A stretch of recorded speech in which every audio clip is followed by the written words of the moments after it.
Boa noite, pessoal. Meu nome é Mirela Carla, está no ar mais um Autospod, podcast mais atípico deste Brasil. Minha gente, uma salva de palmas! Estou aqui em São Paulo, fazendo várias entrevistas, alimentando este canal maravilhoso, trazendo muito conteúdo riquíssimo. Você tá aí, você já deu o seu joinha? Coleguinha, me ajuda, custa nada nessa vida. Já deixa o seu joia, comenta, compartilha. Se puder e quiser, se torne membro deste canal. Sim, é uma forma de apoiar que eu continue o quê? Rodando este Brasil para mostrar a realidade do autismo, dos transtornos do neurodesenvolvimento, falando com famílias, falando com as pessoas que têm vivências, histórias, profissionais, né? Então, quanto mais vocês participarem, mais YouTube, Spotify, as plataformas vão entender a relevância desses assuntos e entregar para mais e mais famílias. Então, eu conto com a ajuda de vocês. Já se inscreve no canal, tá bom? Falando sobre apoio, vocês conhecem o IEPSIS? O IEPSIS é o Instituto de Capacitação de Pais e Profissionais sobre Autismo e Transtornos do Neurodesenvolvimento. Lá tem pós-graduação sobre ABA, sobre autismo, tem cursos pontuais também sobre a parte de alfabetização, tem de psicomotricidade, tem cursos também sobre AT, tem do modelo Denver, um do Thiago Lopes, que todo mundo conhece muito, que é muito, muito bom. Preços acessíveis. Vamos dar uma olhadinha.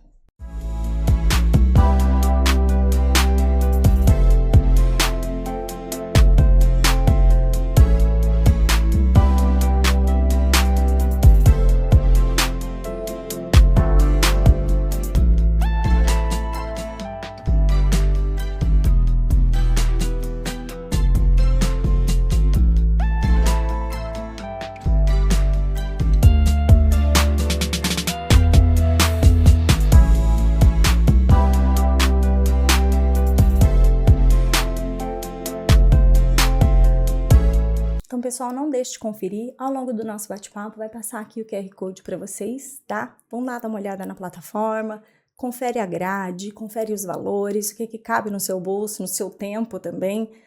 E se empoderem, né, vocês, famílias, para entender sobre o neurodesenvolvimento, entender sobre essas fases, como que funciona, como estimular e participar ativamente do desenvolvimento do filho de vocês, tá bom? E agora vamos para o tema de hoje. Esse tema é novidade, inédito aqui no canal. Eu fiquei muito feliz com a oportunidade de trazer esse tema para cá.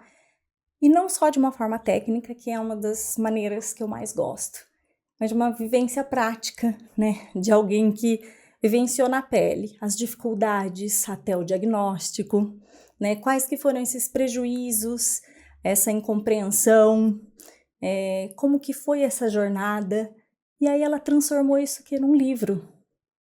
E é tão corajoso, né, quando as pessoas vêm até a internet ou escolhem uma forma artística de se expressar e gentilmente se expõem, né, e ajudam tantos outros.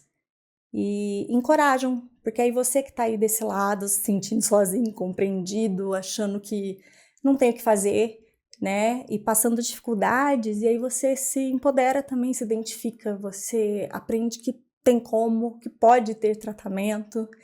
Então, eu trouxe aqui a autora deste livro, ó, Bia Garbato. Recebam com muito carinho a convidada que tem o Bipolar Sim, louca só quando eu quero. Uma salva de palmas para a Bia! Seja muito bem-vinda! Obrigada, Mirela.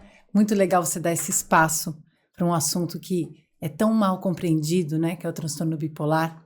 E é presente na sociedade. A gente tem 8% da população que tem o transtorno. 8% é uma taxa alta. É muita gente. 140 milhões de pessoas no mundo.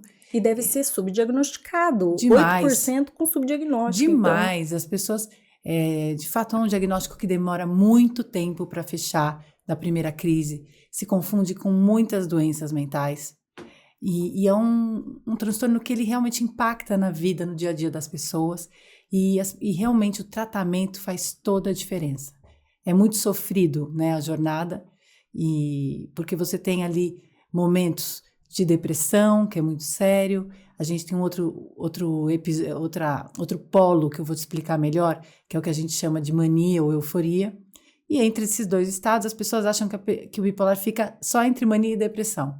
Isso não é verdade, porque existe a estabilidade também entre esses polos e, sobretudo, de uma pessoa bem tratada, né? Que um bipolar bem tratado, estável, ele é tão normal, vamos dizer assim, quanto um diabético com a glicemia controlada.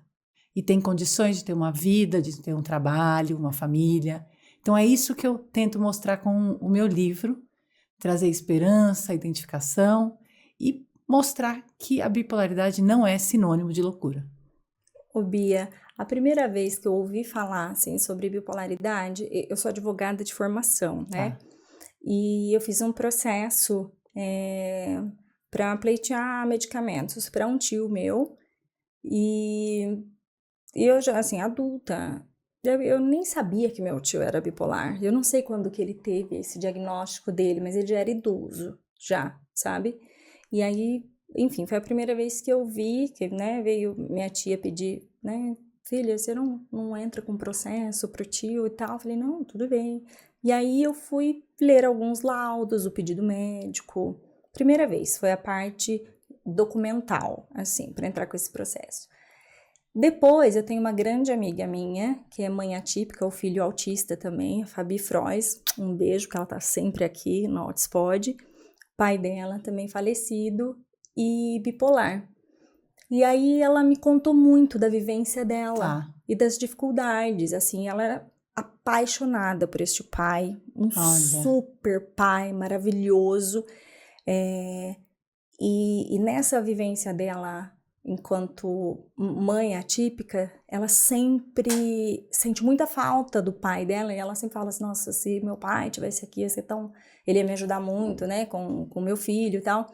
E ela sempre conta, assim, algumas experiências da bipolaridade, o quanto foi difícil conseguir achar um médico que conseguisse acertar as medicações, acertar as dosagens, até mesmo definir, acertar o diagnóstico, Isso. né?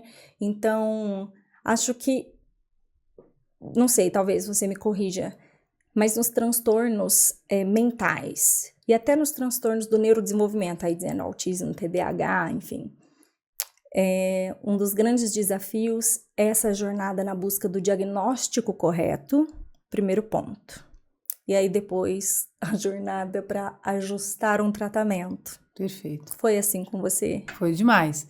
Assim, existe um número que é em média da primeira crise até o diagnóstico do transtorno bipolar, são 10 anos, em média. Nossa! Porque geralmente as pessoas vão ao médico com depressão, né? Quando elas estão eufóricas, super bem, produtivas, com muita energia. Superpoder. Lindo superpoder, porque realmente os sintomas passam do ponto mesmo.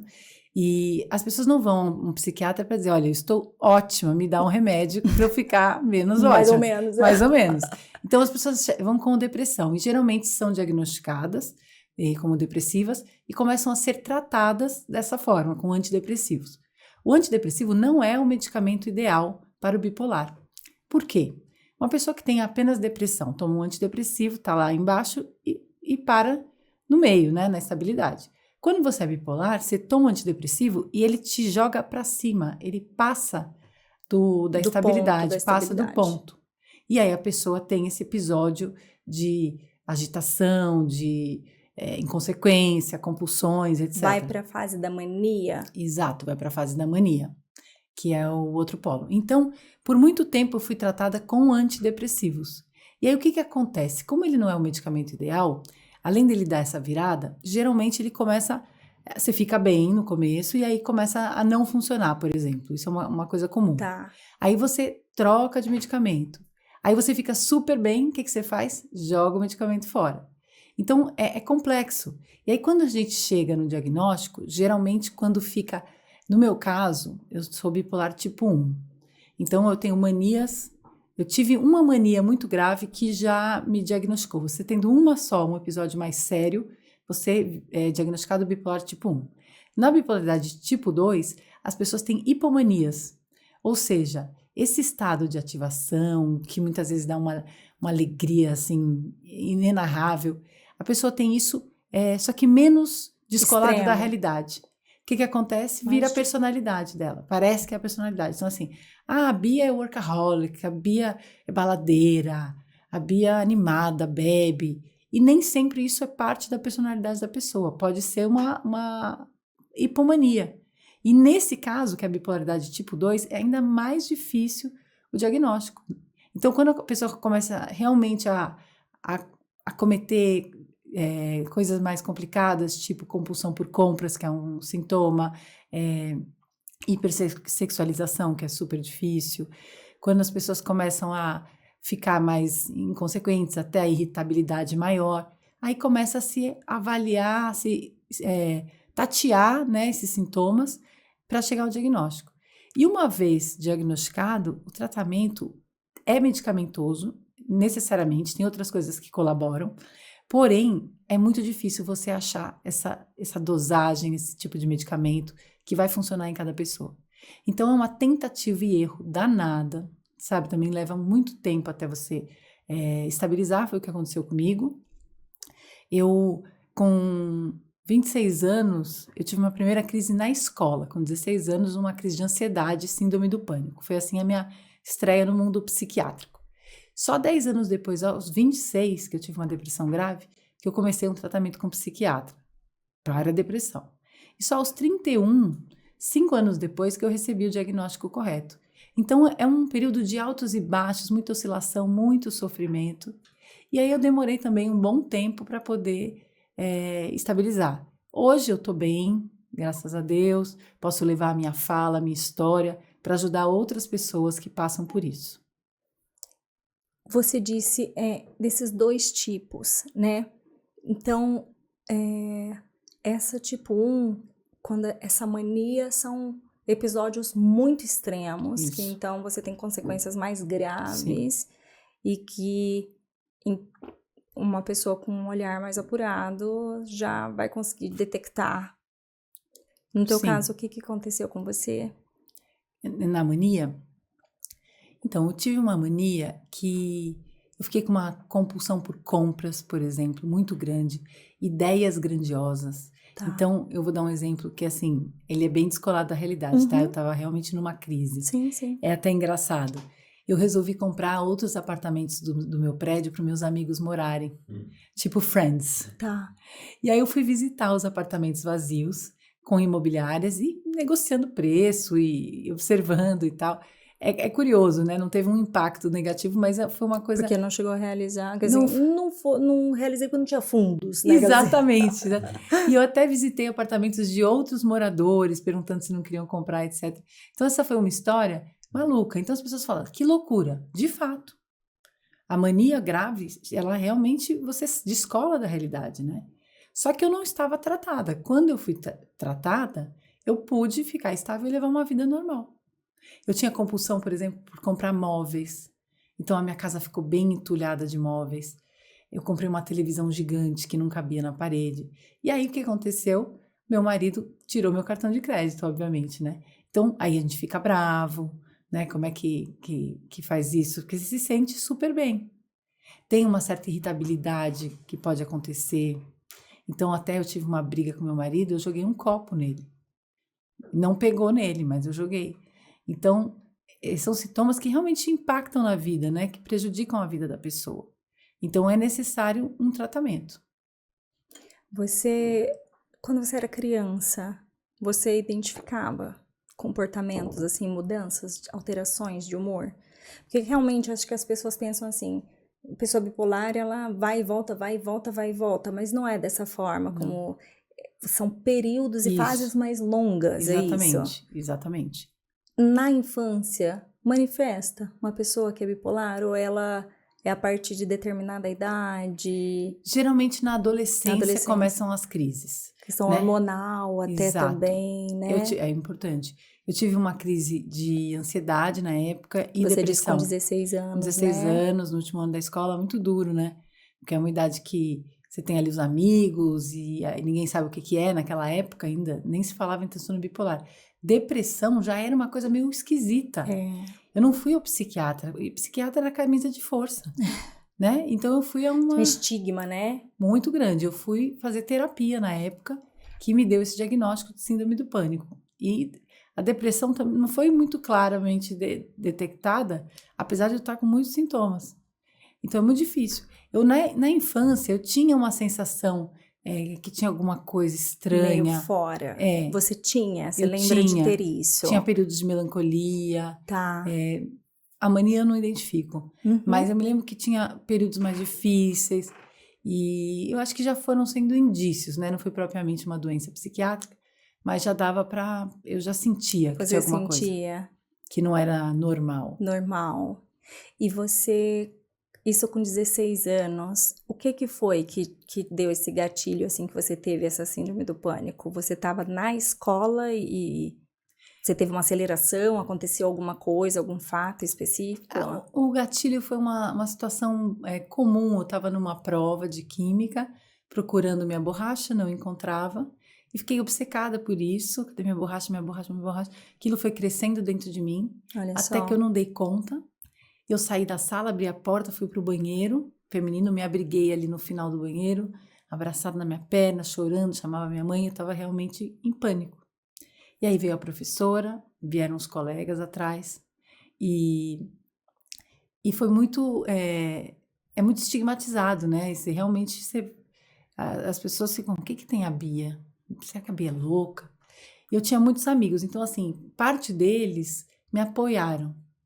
Outra parte, até amigos íntimos se afastaram por não saberem lidar com aquilo, né? É muito difícil, é uma falta de controle absoluto, mesmo minha família. Se eu não tinha controle daquilo lá, imagina as outras pessoas. Só que aí é o que eu quero entender. Então vamos supor quando você tinha essas fases, bom, não vou perder o raciocínio. Então você com 16 anos, você teve esse episódio. Isso. Foi o episódio ou você teve ele e depois você se manteve mais depressiva? Eu fiquei 9 meses doente. Você ficou 9 meses Doente doente. praticamente o ano todo. Eu Nossa! não conseguia ir para escola. Eu ia Hum. para a escola, passava mal. Aí minha mãe tinha que me buscar. Eu não conseguia ir a festas. Me lembro que meus amigos às vezes insistiam, vamos, vamos, vamos.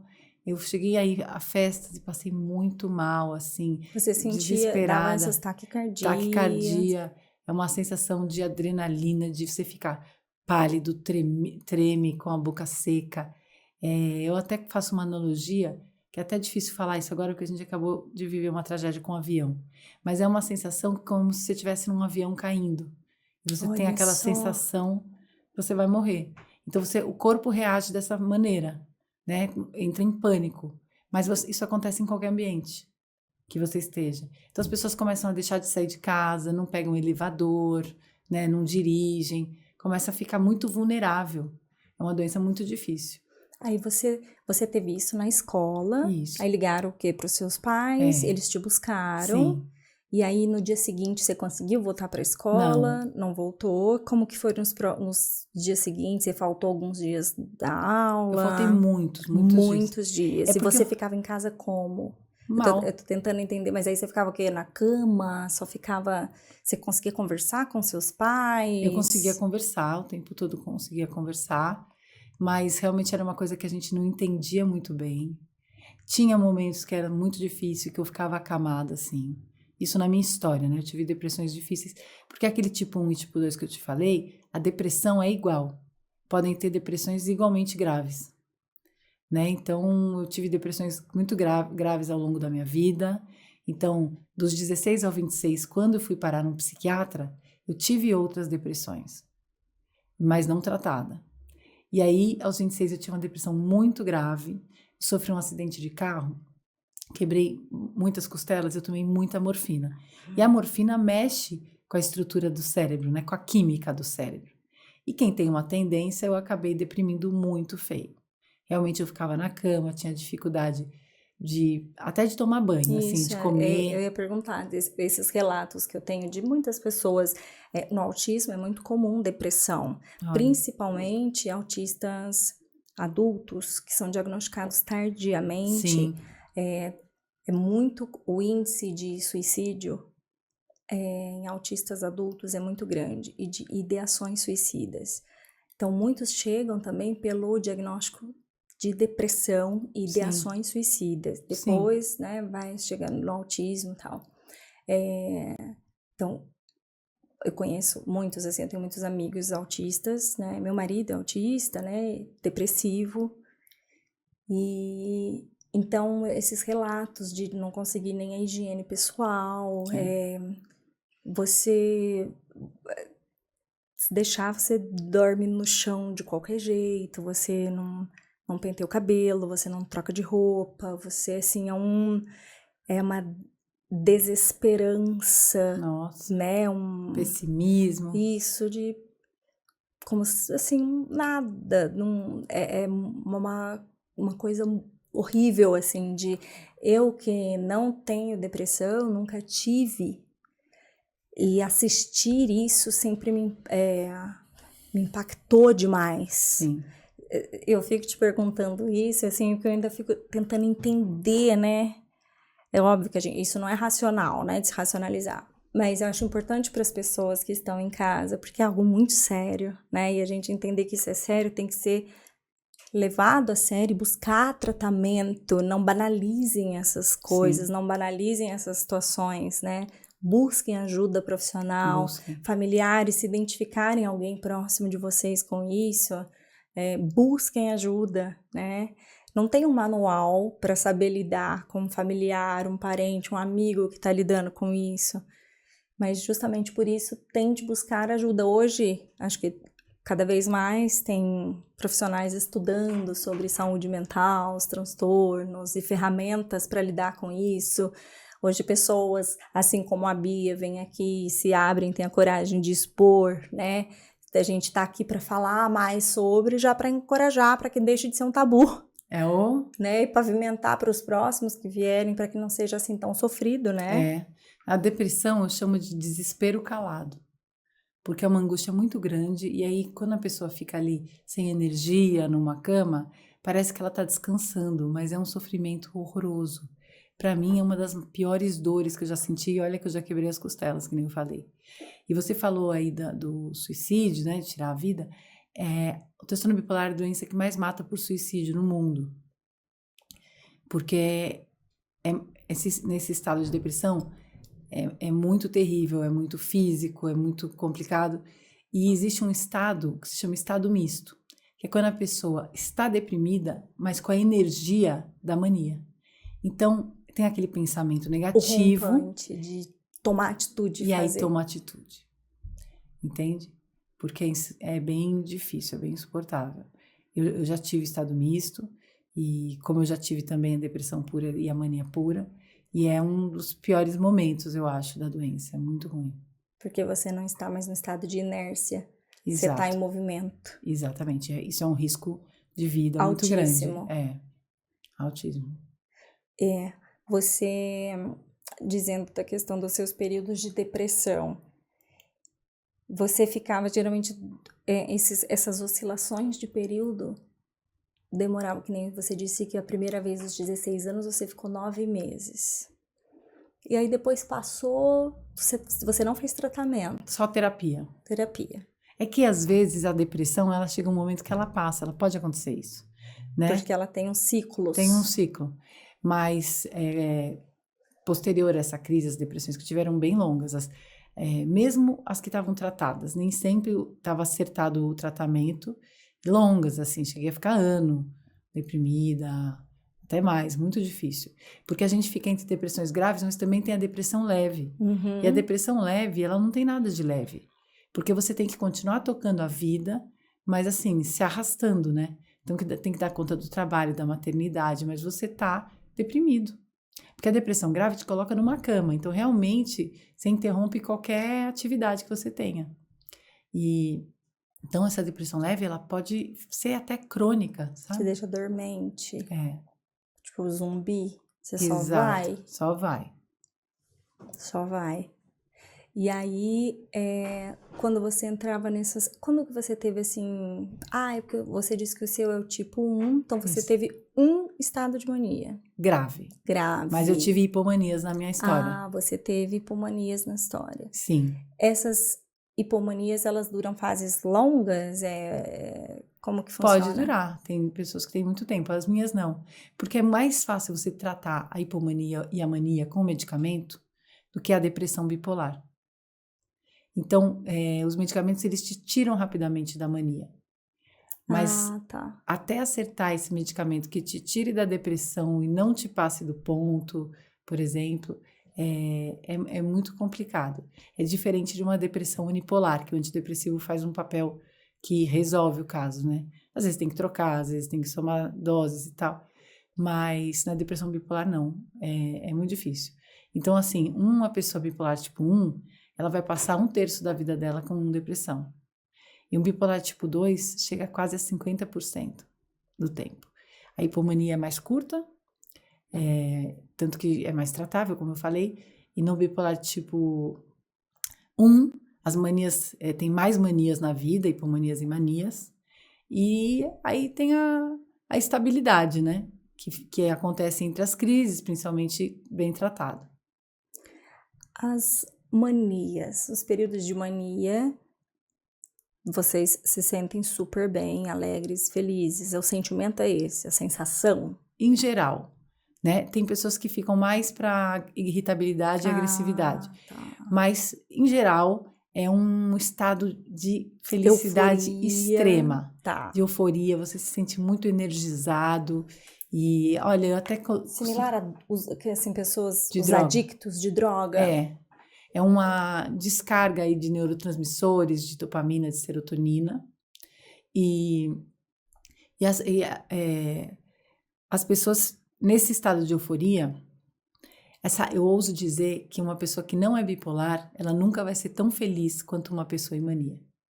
É uma coisa assim que até arrepia, de tão maravilhoso. Então as pessoas não querem sair da mania, não querem tomar medicamento. Eu ia perguntar exatamente sobre isso. Com a adesão do tratamento numa fase dessa? Tipo... É praticamente zero. Zero, Quem quer? Imagina. Quem quer sair desse estado maravilhoso? Né? É muito gostoso. Ainda mais com essas porcentagens, tipo assim, 1/3 da vida, metade da vida na fase de depressão, você fala, mas agora que eu tô na fase boa, mas isso, nem a pau juvenal, né? Não vai me tirar daqui, né? Exatamente. Eu mereço, né? Mereço. Assim, né? E que coisa doida, né? Só que as consequências que essas fases podem te levar. Exatamente. Né? De novo, assim como um adicto. Dessa descarga, porque é um descontrole, você não controla. Isso. Né? Essa circuitaria sua cerebral, essa descarga total, você não controla. Assim como a pessoa que está usando droga, ela acha que ela pode ter o controle sobre aquilo, mas não. É mais ou menos isso? Ou tô falando besteira? Não, nem um pouco. E o consumo de drogas e álcool é uma comorbidade comum no transtorno bipolar, né? Porque quando você tá, por exemplo, eufórico, você não vai tomar uma Coca-Cola, né? Você vai tomar álcool. Ou quando você tá em depressão, às vezes as pessoas acham que se tratam com álcool, que traz de drogas para se sentir melhor, já que é uma coisa tão horrível. E então é muito comum, assim, aí dificulta ainda mais o diagnóstico, porque o diagnóstico e o tratamento, na verdade, porque as pessoas, o cérebro vai sendo modificado com aquele uso de droga, a estrutura de neurotransmissores e tudo mais, então fica ainda mais difícil de tratar. O transtorno bipolar, ele tem uma causa genética? Ele tem alguma coisa ambiental? Como que funciona isso? São as duas coisas. A principal causa é genética mesmo. Então, você tem alguém na família, meu pai era agressivo, às vezes não diagnosticado, né? A minha tia era muito animada, fazia um monte de besteira e tal. Então, a genética é um papel muito importante. Acho que 80% dos casos tem um papel genético. Mas a questão ambiental muda tudo, porque fatores estressores, ou, como a gente falou, abuso de substâncias, isso tudo pode ser um gatilho. São gatilhos aqui, né? importantes. Aqui outra questão cerebral ali desencadear. Outra questão, o sono é fundamental para você controlar a doença. O tratamento fora medicamento, o tratamento mais importante é você dormir. Distúrbio do sono é uma comorbidade muito grande na bipolaridade. E é exatamente uma ativação noturna. Aí a pessoa não dorme e aí vem episódios. Então, a insônia também tem um papel importante ambiental E mais situações difíceis da vida, né? Uma separação, a perda de alguém, etc. Isso são gatilhos fundamentais. Mesmo estresse no trabalho e tal, pode gerar episódios. O autismo também é genético, né? Acho que todos esses os transtornos, assim, quando a gente fala a parte cerebral, né? E toda essa composição neurológica, essa formação, que aí a hora que a gente olha na nossa família, a gente sempre vai vendo ali na árvore genealógica, Isso, né? Que o fruto não cai longe, é né, verdade. da árvore. A gente vai identificando não necessariamente o mesmo seed, né? Exato. Mas a gente vai vendo características ali, a gente entende de onde que Isso, veio o nosso, né? exatamente. Mais ou menos assim. Exato. E o transtorno bipolar é um transtorno de humor. E no transtorno de humor você tem ainda a depressão unipolar, a bipolaridade e a ansiedade. Então, às vezes, você tem um familiar com crise de ansiedade. E aquilo passa geneticamente e vira transtorno bipolar, né? Então, isso confunde muito. Não é só porque você tem algum parente bipolar que vai ter esse impacto, né? E existem casos que não têm o papel genético, que é só mesmo a questão ambiental. Então, vamos supor um trauma na infância, sabe? Isso pode gerar essa descompensação. Isso, o transtorno do humor. Exatamente. Você sabe que quando no autismo, a gente tem muito estigma. Os transtornos psiquiátricos também têm muitos estigmas, né? De humor, bipolaridade também, provavelmente tem. Muito. Quando você teve esse diagnóstico e você falou para as pessoas, como que foi a aceitação, assim, do seu entorno? Então, Como você já era a doidinha, É. isso, você dá um título, um rótulo, assim, não é isso, gente. Confortou, se explicou, você acha que mudou alguma coisa ou não? No fato, os descontroles comportamentais já tinham sido suficiente para afastar quem tinha que afastar? Como que foi? Então, o transtorno bipolar tem muito preconceito. Então, as pessoas não sabem do que se trata. Então, fala assim, meu chefe é bipolar, ele cada hora diz uma coisa.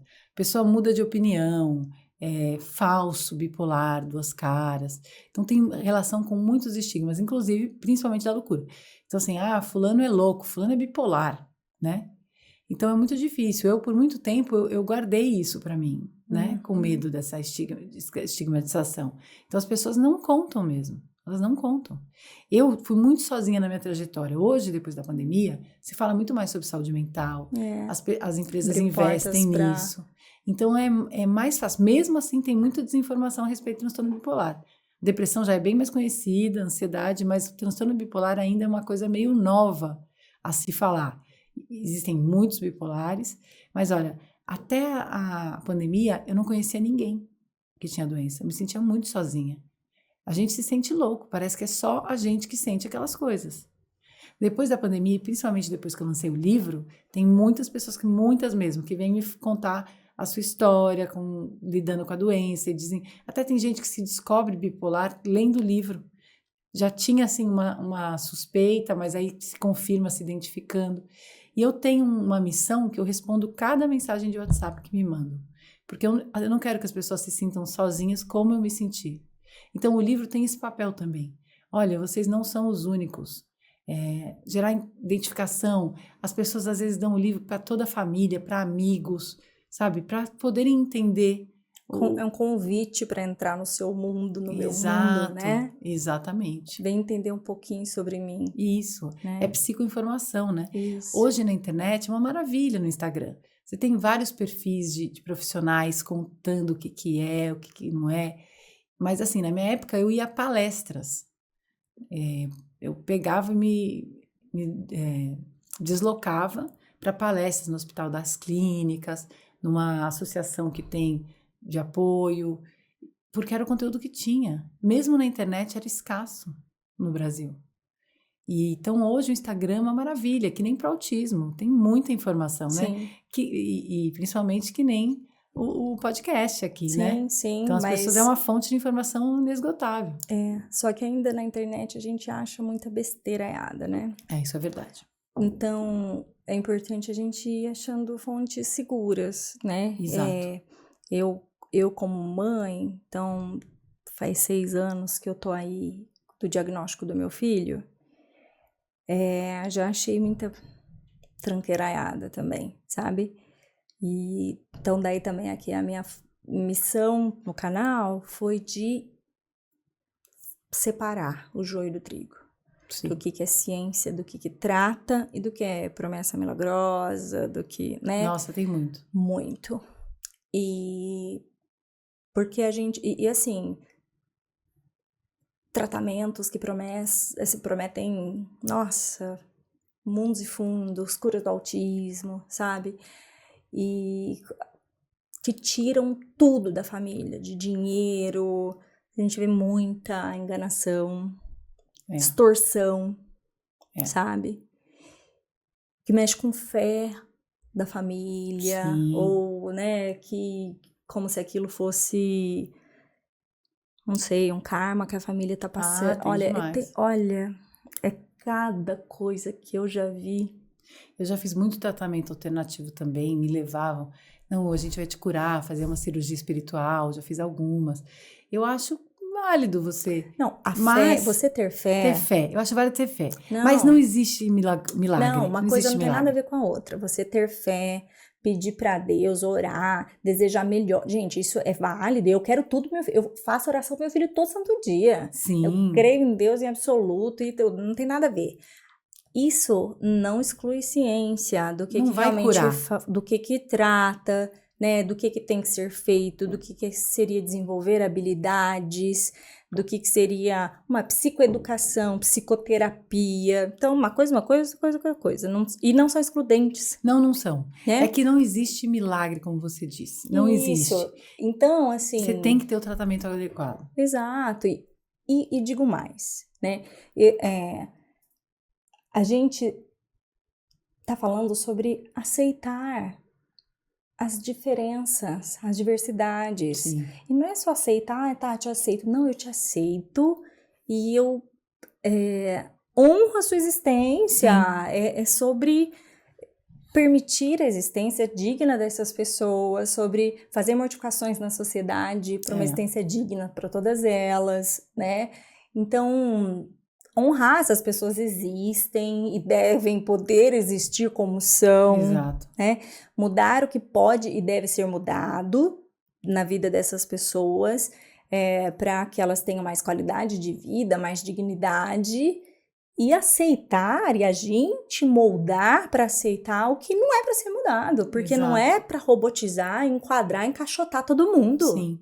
A diversidade é muito bonita e a gente precisa respeitar a diversidade. Exato. As diversas formas de existir, né?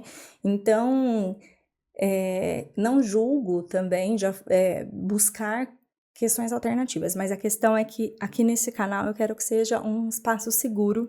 Isso. Né? Para que os tratamentos adequados sejam feitos e que todas essas existências, elas sejam respeitadas. Exato. Validadas, né? E que a gente busque políticas públicas, adequações, inclusão, isso na escola, sala de aula, para que todos possam saber. Igual isso aqui, então a gente vai ler e vai entender mais, e vai saber lidar mais com você. E esses mundos vão se aproximando um pouco mais. Sim.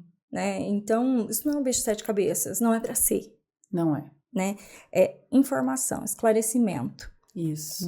Desmistificar. Exatamente. Acho que esse é o primeiro passo.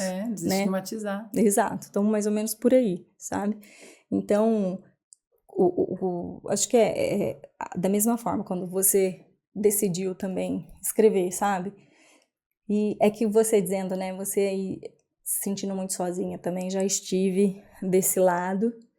E é que para mim, como há 6 anos, tudo que eu vivo é tudo dentro da neurodiversidade. Eu acho que eu já nem convivo mais com famílias típicas. Sabe assim, todo o meu meio é só de atipicidade. Olha. Eu acho que eu já nem sei mais se não convivo com quem não tem CID de alguma forma. E acaba sendo libertador, porque quando a gente vai pulverizando essas informações, aí a gente vê assim, essa normalidade que pregam, se você for ver, não sei bem onde que está. Não existe. Né?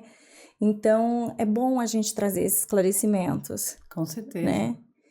E aí você teve o seu diagnóstico com que idade, Bia? Com 31. Com 31 Foi- que ele veio o diagnóstico de... Depois de uma depressão, muito antidepressivo, tive essa virada mais grave para uma mania, e aí ficou muito claro a minha doença, né? Então, mas eu fui a 2 psiquiatras, porque o primeiro me diagnosticou como maníaco-depressiva, que é um nome antigo para a doença, né? Que fala dos é o dois mesmo- polos. É a mesma doença. Tá. Só que é muito estigmatizado. Maníaco-depressivo vem o quê na cabeça? Né? Maníaco do parque, mania de usar verde, né? De arrumação toque. Então ele me deu esse diagnóstico e eu e minha mãe ficamos muito chocada. E aí foi uma outra psiquiatra que eu fui pegar uma segunda opinião que falou, não, você tem transtorno bipolar. Não é a coisa mais gostosa do mundo, mas é mais palatável, assim, mais compreensível. É compreensível. E aí eu tive esse diagnóstico aos 31. E aí que eu comecei um tratamento correto. Mas hoje eu tenho 43, eu demorei muitos anos até a estabilidade. Eu tive uma questão que os remédios eles dão muitos efeitos colaterais, né? Demais. E um dos clássicos é o aumento de apetite e ganho de peso. Eu ganhei muito peso. Eu ganhei 30 quilos. 30 quilos. Isso. Gente, como é difícil, né? Muito difícil. É muito difícil todo o processo. Felizmente eu consegui perder depois que eu fiquei estável, comecei um tratamento com uma dieta, com uma nutricionista e terapia em grupo. Grupo de apoio para compulsivos alimentares. Legal. Então isso, porque é uma questão da cabeça, né? A questão da compulsão, você tem que dominar a sua cabeça. Então isso fez toda a diferença, pessoas que estavam no mesmo barco que eu, na mesma situação. E aí eu perdi esses 30 quilos. Com exercício também, que é fundamental para a saúde mental, né? Você ainda frequenta esse grupo? Eu não frequento grupo, mas eu ainda tenho contato com a nutricionista. Tá. Agora eu me mantenho só com a nutricionista. Porque há muito tempo que eu já tô nesse peso, em 2019.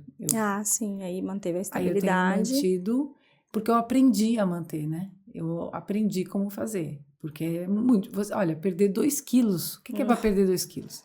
É dificílimo, Sim. né? Então não é fácil, mas é possível. E principalmente quando a gente tá bem, né? Porque quando a gente tá deprimido, não tem iniciativa, não tem energia para fazer uma coisa dessas. E o grupo que você, quando você começou a frequentar para entender mais sobre a bipolaridade, você ia no Hospital das Clínicas, que você disse e tal, você chegou a ter alguma rede de apoio quanto à bipolaridade? Não. Então, Foi um caminho solitário. Não. Eu tenho uma rede de apoio que é a minha família e alguns amigos, mas por muito tempo a minha família nem aceitou. Tá? Porque assim, é muito difícil também, sua filha é bipolar, né? Muito difícil. Então, às vezes eu tava deprimida, era assim, levanta da cama, vai arrumar um emprego. Falta força de vontade. Falta força de vontade, aquilo que a gente sabe, né? Preguiçoso e tal. E então, toma muito remédio, tá engordando, para os remédios, sabe? Então eu tive que ter muita autonomia no meu tratamento por essa razão, né? Então eu que ia ao psiquiatra, comprava meus remédios, fazia tudo. É incomum isso. Geralmente a família tem que fazer uma intervenção, que a pessoa não quer tomar um remédio que vai dar efeito colateral. E então eu tive essa autonomia no meu tratamento que fez muita diferença. E hoje eu consigo moldar meu estilo de vida para poder me manter. Agora, tem momentos que eu fico mais melancólica. Por exemplo, as coisas vão ficando mais difíceis, aí eu já aciono meu psiquiatra, né?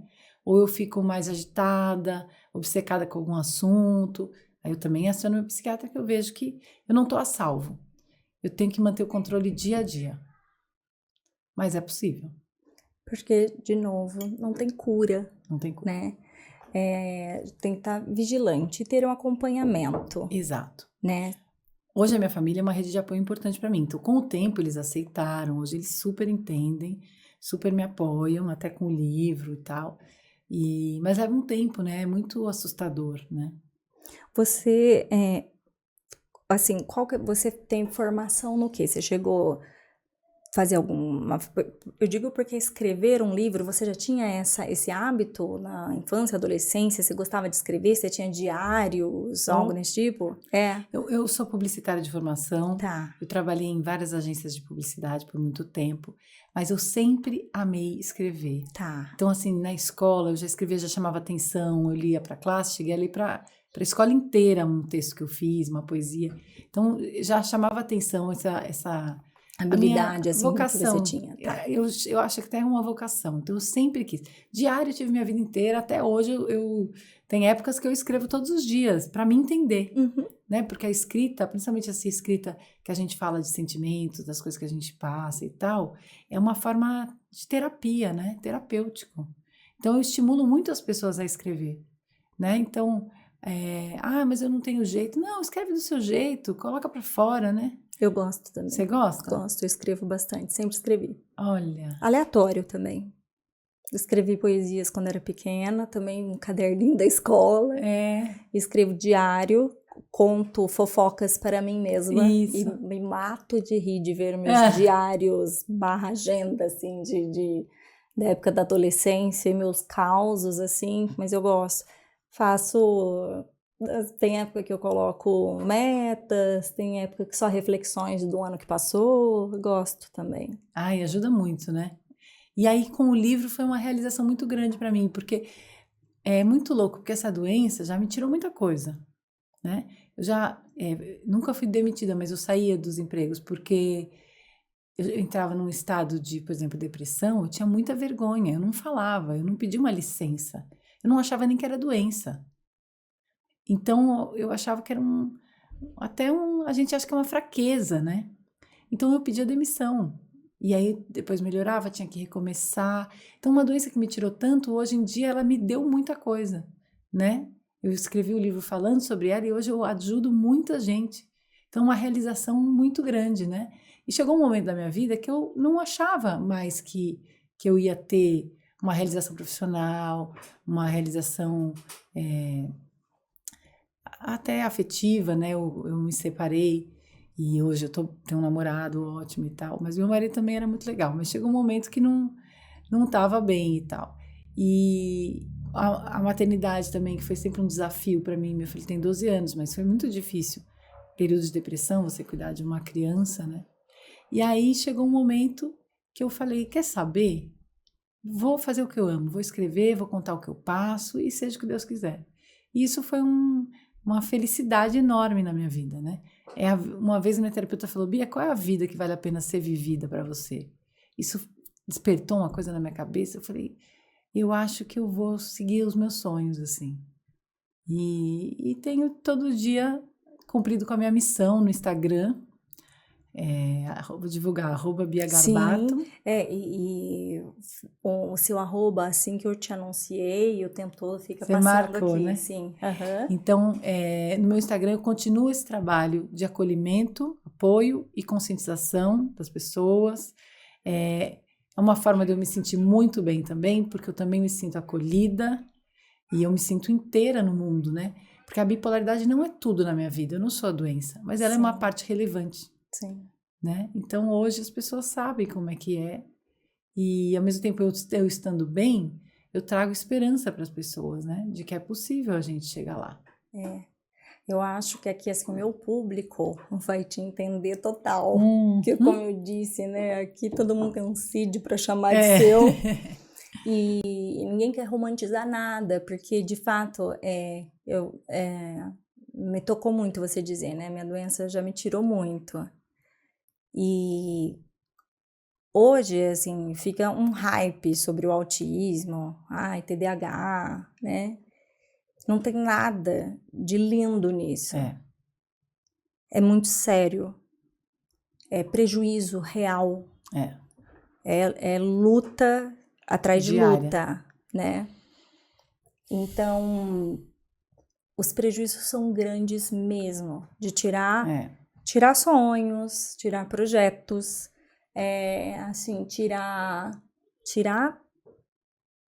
dinheiro, assim, eu brinco que, assim, por exemplo, o autismo na nossa vida é o buraco negro das finanças. Verdade. Sabe, de terapias, As famílias que do meu convívio não levam as crianças na natação, não leva no judô, não leva não, os leva na TO, leva, né, na psicóloga, no psicomotricista, na fono, né, assim, passa o dia inteiro, larga emprego para ficar o dia inteiro em sala de espera, e convênio não cobre, se cobre.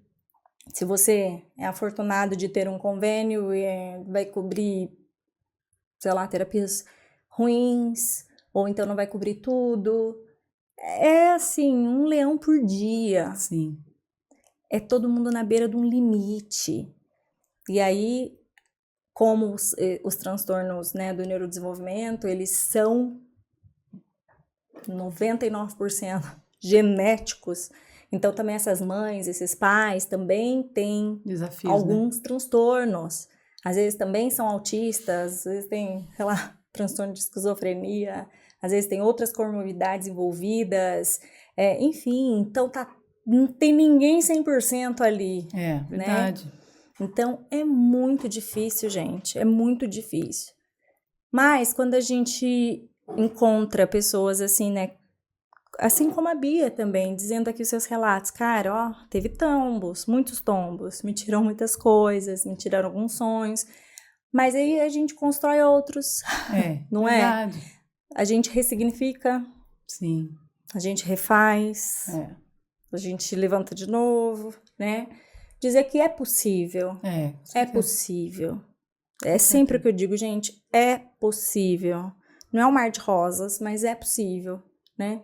Então, aqui eu tenho certeza que você vai ser super acolhida. Muitas pessoas vão se identificar. É legal para o pessoal aqui também entender um pouco mais desse transtorno, dessa doença, porque para entender também, poxa, será que eu tenho também? Será que isso é parte um pouco, né? Para ter esse autoconhecimento. Sim. Porque é o único caminho. Do autoconhecimento e aí tentar se tratar. É isso mesmo. Né? E para quem puder, das famílias se envolverem e tiver essa bênção das famílias, porque se tiver amor, sim, a gente vai buscar entender, sim, vai fazer o nosso melhor. Sim. E uma hora as peças se encaixam. Verdade. Né? Mais ou menos aí. É isso mesmo. Aí estamos aqui nós, ó, a Bia com 43, isso. eu com 39. Né? Estamos juntas. Estamos juntos aqui para dar relatos positivos, assim. Você imaginou que aos 43 você ia estar aqui falando de um livro? Imagina. Abrindo aqui? Eu também não imaginei que aos 39 ia ter um podcast. Eu sou advogada, meus queridos. Não imaginei que ia ser youtuber nessa fase da vida. Legal. Mas é isso, a gente faz alguns projetos, às vezes não dão certo, a gente vai criando outros, a gente vai se reinventando. Verdade. Né?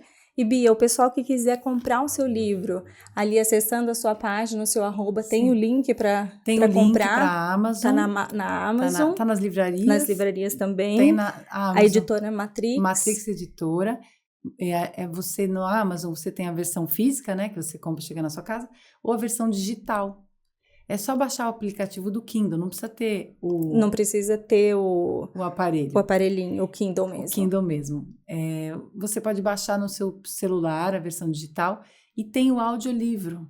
Ah, tem também. Que é interessante, tem um aplicativo chamado uBook. Isso tudo tá lá na minha página, no @Bia Garbato. Tá, e vocês viram que ela disse aqui que responde a galera, né? Respondo. Então, vocês que tiverem dúvidas, que quiserem saber um pouco mais, mandem um recadinho lá com a Bia. Isso. Né? Falem com ela, busquem se inteirar e saber mais. E aqui, ó, comprem o livro. Gente, eu amei esse título, amei toda a roupagem do livro dela. E ela me falou aqui, eu não sei, comentem aí no nosso chat sobre o polvinho. Pois é, esse polvinho... Vocês sabiam, gente? Eu vi aqui no cenário, e ele é o polvinho bipolar, porque aqui ele tá triste e aqui ele tá feliz. Ele tem mesmo esse nome, esse polvinho, né? Então, eu não sabia, ela que me contou, vocês sabiam? Eu não sabia, aí a gente até incorporou Isso. aqui. Eu tava um pouco meio por fora. Eu só sei de quebra-cabeça. Ai, meu Deus, eu tô precisando, então, sair um pouquinho mais aqui, ó. Agora eu já tô sabendo do polvinho. Se tivesse combinado, não tinha dado tava, certo, tá vendo? É verdade. Combinando com você, Então, eu vi até nas cores do Exato, polvinho, olha lá, ó, tá perfeito. vendo, gente? Ó, o azulzinho da minha caneca e eu tô de roxo pra honrar aqui a Bia. Isso. Bia, foi um prazer te receber. Prazer foi meu, obrigada Fiquei pelo muito espaço. feliz. A hora que eu vi o teu livro, eu vi aqui a chamada, falei, cara, vamos ver se vai dar certo. Ah, que bom. E aí que eu deu falei certo. com o Misael, Sim. né, da agência, falei, Misael, vou estar e ver se você consegue Olha que para legal. gravar com ela, Foi um que eu prazer. queria muito, né, entrevistar e para falar desse tema, Que legal. que acho que vai ser um sucesso aqui no canal. Que bom, obrigada. Muito, muito gostoso esse espaço, esse bate-papo. É um assunto também que é difícil, que tem muito preconceito, então muito legal poder falar sobre isso para o público do podcast. Sucesso aí na venda do seu livro. Obrigada, querida. Viu? Gente, para você que está aí nos assistindo, se inscreva no canal, já dê seu joinha. Até o próximo episódio. Um beijo. Tchau, tchau. Tchau, tchau. Obrigada.